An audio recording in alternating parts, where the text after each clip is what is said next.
बिस्मिल्लाहिर्रहमानिर्रहीम। अस्सलाम वालेकुम। ईद उल फितर सबको मुबारक हो।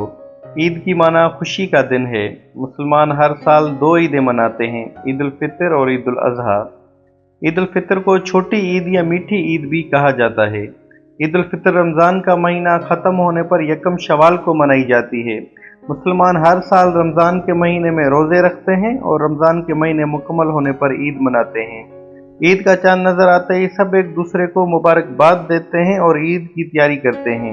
ईद के दिन सुबह सवेरे घरों में मज़ेदार खाने पकते हैं और मर्द ईद की नमाज के लिए ईदगाह जाते हैं। ईद नमाज के बाद हर जानिब ईद मुबारक की आवाज़ें गूंजती हैं। इस ईद पर गरीबों में एक मखसूस रकम तकसीम की जाती है जिसे फितराना कहते हैं। उसी निस्बत से तो ये ईद उल फितर मनाई जाती है। हमें चाहिए कि हम इस ईद पर गरीबों, मिस्कीनों और यतीमों का खास ख्याल रखें। एक मरतबा मेरी तरफ से सबको ईद उल फितर मुबारक। बहुत शुक्रिया।